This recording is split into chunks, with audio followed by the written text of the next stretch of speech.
because James, you asked a terrific question that I would like to discuss with all of you. Is this part of the beam scheme?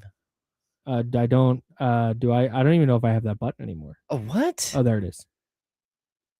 See, this is what happens. We change the beam scheme. The beam scheme. Hell yeah. I love it. It is. Shout out, Toby. Salute to Toby. You asked, what would a successful NBA trade deadline look like for the Kings? I want to set some parameters for this discussion. Okay. And I would like you to join us at 916-909-1320, 916-909-1320 if you have thoughts. Phone lines are open. We have a call screener now because Jesse's here, so you won't just be on air. I want to set some parameters. I want this to be realistic because a successful trade deadline, trade all the big contracts for a bunch of first-round picks that are unprotected and young, and awesome save players. A bunch of money, and you got a bunch of, and you got Amen Thompson, and you got no. Let's be realistic. Yep. Let's be for real about what the Kings' chances are. To me, for example, a successful trade deadline would be moving off of Zach LaVine's contract. Okay. Not necessarily getting 2 first-round picks for Zach LaVine. That would be better. Yeah. But realistically, so let's start. What's at the top of the list for you? If we're prioritizing things the Kings need to get done. Let's say Scott Perry goes, hey, I can only get one thing done this trade deadline, James. What's the one thing I need to get done? I think realistically, if you're taking a step back, you have to put like a dollar figure on this, right? It's like if Scott Perry can go through this specific trade deadline and figure out a way to free up, let's just put the number at like $50 million.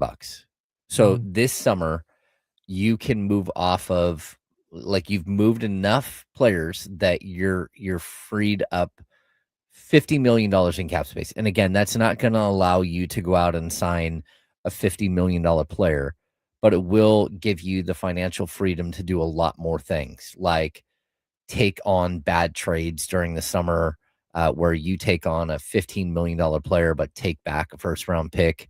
There are different ways in which you can start to develop your war chest, right? Mm-hmm. And it doesn't just have to be some like straight line to, like, I'm trading Zach LaVine for 2 first-round picks. That's not realistic. Right. Like, so for me, like, there's a couple of ways to get there. The first is that you trade Zach LaVine for $47 million in expiring contracts, and that frees up $49 million for next year, right? Mm-hmm. That's one way in which I think that would be a very successful trade deadline for the Kings front office. Mm-hmm. But I don't know that that's possible. So how else can I get to that $50 million figure? And that's where I start to look. Can you move a Dennis Schroeder? Can you move a Malik Monk? Can you move a DeMar DeRozan? Mm-hmm. Because if you can move those 3, you're doing the same exact thing. You're getting that's actually $60 million right there, if you're able to move those 3 players. And if you're able to move those 3 players, and let's say take back $5 or $10 million in salary, so again, we're still hovering around that 50 million mark. That would be a completely successful trade deadline for me, in my opinion. And maybe that's too much to ask. Maybe like moving one of those guys and having, either 20 or 18 million freed up for next year. That would be, that might actually help this team. But I would set my parameters a little higher. And like, how do I get to that point? And I think there are ways to do this. Like, you can get involved in, like, whether Atlanta's moving Trae Young to, whether it's Washington or Dallas or wherever they're moving him, maybe you're the 3rd team in that deal and you can come away with just expiring contracts. And, even if it's giving up a future second or something, like, there should be a way in which the Kings can finagle this. I mean, a perfect world, you're able to save $50 million. And on top of that, you're able to pick up, let's say, 1 late first-round pick or 3 second-round picks or something like that. That would be really successful. But I would take just the ability to move off of all these contracts as a major success. Okay. What's the priority? What's number one? Scott Perry says I can do one. I can get you one. I think if you're just gonna take one, and I know a lot of Kings fans are gonna not be happy when I say this. Again, if I'm gonna take away the big money contract of Zach LaVine, which I don't think you're gonna be able to move, it would be probably Malik. And it's because Malik isn't just under contract next season, but 2 more years. Let me think. It also it just it's real this quick, year and 2 more. So it also feels to me on the Malik Monk front like you might be able to actually get something back for him. yeah, Because if a team is acquiring Malik Monk, and this could change if Milwaukee is really in on like, hey, Zach LaVine, we're going to pair him with Giannis, and that's going to be our big move, then they're going to give something up. This isn't a salary dump situation, or you're attaching stuff to Zach LaVine, or taking back minimal value just to get off of him. If a team's trading for Malik Monk, it's because they've identified Malik Monk as filling some hole in their roster. of course. And this is not an expiring contract. This is not. He's somebody that Orlando's like the one that people always point out. He's a guy that Orlando might go, you know what, man, we just don't have enough like half court creation. We don't have enough ball handling. Scoring pop. Jalen Suggs is now is hurt again. We want Malik. They would have to give you something for that. Mm-hmm. It wouldn't be the situation where it's like, God, just getting out from under the money. That's to take any deal. So that's why I don't hate that answer as much as it would suck. I know how much Malik means to so many people here, but I think just from a pure team building standpoint, if you're removing the emotion from it, I think that makes so much sense. Yeah, and like, look, I think it's that you're trying to speed up the process of your rebuild, and it just acknowledged that while Malik is a very dynamic player and a very good basketball player, that he's just not part of what you're going to build moving forward. And so, like, I've heard some murmurs of a new team potentially interested. I haven't been able to go through and do a whole bunch of research, but I have heard that there's a possibility that the Minnesota Timberwolves might be interested in Malik. Okay. That might be one of those teams where, again, they're further along in their build where they need to figure out some way to get over the hump, right? They've made it to the Western Conference Finals a couple of years. Right now, again, they have a young point guard in Rob Dillingham who is just taking too long to develop, right? And they've got a guy like Mike Conley who has an $11 million expiring contract and is really winding down his career. So could you work out a deal? And again, I have not heard that specific type of deal with them, but could you work out a deal where you're getting a young player and then you're getting an expiring contract, even a player that the day you get him in your building, you sit him down and say, hey, do you want to go somewhere else? And will you take $2 million less than your $11 million salary? Maybe you can go get that money somewhere else and go play for a contender here, one of your final NBA seasons. So that's where I would start looking. I think the number one thing to me is acquiring draft assets. However you can do it. And that might be cheating a little bit because I'm covering a lot of bases with it. But again, I'm not expecting them to get an unprotected first for Dennis Schroeder. But there are a lot of teams that could use a player like Dennis Schroeder who might be willing to give you a couple of second-round picks. Yeah. Or maybe a bunch of teams want him and you can get a heavily protected first. That's where, again, I'm in the same boat. Like, can you get, $12 million in expiring contracts and a couple of seconds or late first? Yeah. And that's where I think you can start to manipulate this thing a little bit. And then if you need some of that draft capital that you acquire to go move off of the Zach LaVine contract, maybe that does help you like facilitate something different. I have a question for you. Because it's there's some mechanical things with the NBA cap that the Kings are hard capped at the first apron, correct? Yeah. Okay.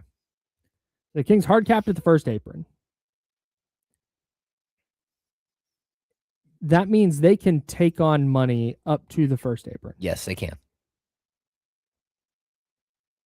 I'm really interested to see if that's something they're willing to do. If it means, and I don't know who this would be. This is a purely hypothetical thing as I was kind of sifting through and going like, hey, what are all the things they could possibly do to acquire draft assets? I look at what the Nets did with Michael Porter Jr. They traded Cam Thomas for Michael Porter Jr. and they got picks back. Yep. And I think a first round pick back. Mm-hmm. So I go, okay, is that something the Kings could do? And again, I don't know if that's I don't know what player that would be, but I'm really interested to see if that's even something that they explore. Where, all right, you got to go into the tax, but and maybe it's not up to the first apron. Maybe they're just going into the tax, but they're taking on this bigger contract, and man, they got 2 first-round picks for it. I really, really wonder if that's something that ownership would do. Yeah, I think it's interesting. Would they go into the tax just to facilitate a major trade? Yes. And I don't know the answer to that. Like I don't either. I have no idea. Yeah, it's a very complicated question, but like, could you take, like, this just for an example, like the 14 million owed Dennis Schroeder and the 18 million owed to Malik Monk this year? That's 32 million bucks. Could you go out and acquire a $38 million player? And so you're eating up that little bit of space that you have between the luxury tax and, well, the salary cap. Well, no, the luxury tax and the first apron. Sure. Can you eat some of that money up? And the answer is yeah. Like, there is a little bit of money hiding there. When the salary cap is calculated, number one, is calculated at the end of the year. So it's all of your transactions. It's not like in the moment, right? And then the other piece is like, you can't go above the first apron to make a trade and say, oh, we'll get back below the first apron. That doesn't work. But you can go above the luxury tax in order to do this stuff. But also, like, there are ways to, again, acquire a player and say, hey, look, is there a possibility you don't want to be here? And if you don't want to be here, will you take $3 million off your salary? And all of a sudden you start to plug away and get back down towards the luxury tax. And that's where, again, I think the Kings can make some headway here, even if it's, again, getting to after February 5th, if you're not able to move off of DeMar DeRozan's contract, could you go to DeMar and say, hey, look, we owe you $10 million next year. We'll let you out of your contract right now. You can go sign with whoever you want right now. We'll pay you out the rest of the season, but will you take $5 million or $4 million in your buyout for next season? Yeah. And so when we go to buy you out now, we're saving $6 million for next year against right? the cap. $5 million against the cap. Right. That's the important thing. I want to make sure that's out there, because this is a confusing thing that has come up with the 49ers, and I want to make sure that we're talking about this correctly with the Kings.